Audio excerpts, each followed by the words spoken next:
Hello, I'm Sebastian. Welcome to Nine Nar Trees podcast. Today, I will summarize and review the book. John Adams, by Nelson Runger, is a focused biographical portrait of the second president of the United States, a founder whose impact is often overshadowed by flashier contemporaries. Built around the sweep of Adams's public career, the book traces his transformation from ambitious Massachusetts lawyer to revolutionary advocate, diplomat, vice president, and ultimately president in a fragile new republic.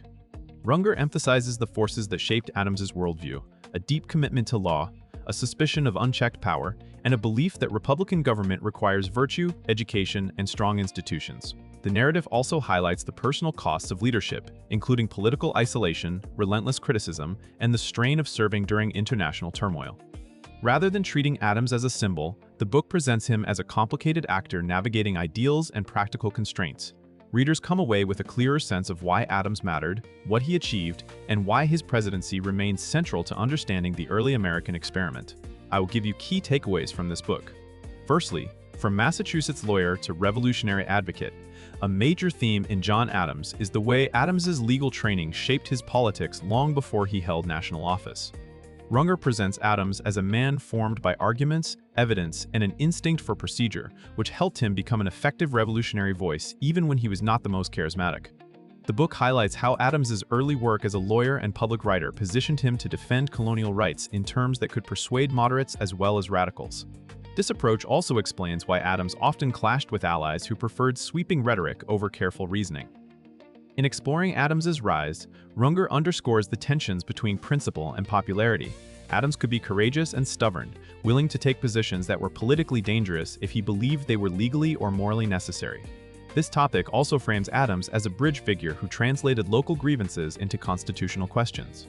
Readers see how his early career developed habits of mind, including discipline and blunt honesty, that later influenced his diplomacy, his vice presidency, and his decisions as president. Secondly, diplomacy and the hard work of securing independence. Runger treats Adams's diplomatic service as essential to understanding both his strengths and his frustrations. The book portrays foreign policy as a proving ground, where Adams's insistence on national dignity collided with the realities of alliance politics. In accounts of his mission abroad, Adams emerges as tireless, detail-oriented, and sometimes difficult, especially when negotiating with experienced European powers whose interests rarely aligned perfectly with those of the new United States. Runger emphasizes that independence was not secured only by battlefield victories, but also by recognition, loans, and commercial arrangements that kept the revolutionary cause afloat. This section helps readers appreciate the patience required to build credibility for a new nation and the personal endurance demanded of envoys far from home. It also shows how Adams's bluntness could be both a liability and an asset. He was less likely to be seduced by flattery, but more likely to offend partners and colleagues. The broader lesson is that early American survival depended on pragmatic diplomacy as much as ideological conviction. Thirdly, political philosophy, institutions, and the fear of faction. A central topic in the book is Adams's belief that republics need sturdy institutions to withstand human ambition. Runger presents Adams as a founder who worried about factionalism, demagoguery, and the volatility of popular opinion. Rather than seeing liberty as self-sustaining, Adams viewed it as something that must be protected by balanced government, clear rules, and civic responsibility. This theme explains why he could sound pessimistic even while defending Republican ideals. Runger explores how Adams's thought fit into the larger debate over how to design a durable government, including questions of executive power, the role of legislatures, and the necessity of an independent judiciary. The book also underscores that Adams's views were formed by history as much as by theory. He studied past republics and concluded that unchecked passions can destroy freedom. Readers gain insight into why Adams often preferred stability over spectacle, and why he could distrust both elites and crowds. This topic helps contextualize his later political conflicts as more than personal rivalries, rooted instead in competing visions of what the United States should become. Fourthly, the presidency under pressure, crisis, criticism, and restraint. Runger's treatment of Adams's presidency focuses on the difficulty of leading a young nation caught between international threats and domestic division. The book describes a period when partisan identities hardened and public debate became increasingly harsh, leaving Adams attacked by opponents and sometimes isolated from former allies. Runger emphasizes the challenge of decision-making when institutions were still developing and precedents were not yet settled. In this environment, Adams had to balance national security with civil governance, while also managing rivalries within his own political camp. The narrative highlights restraint as a defining feature of his leadership. Adams could be forceful in argument, but he also recognized the catastrophic cost of miscalculation in foreign affairs and internal stability. This topic portrays the presidency as a test of temperament as much as policy, where pride, fear, and ambition could easily steer decisions.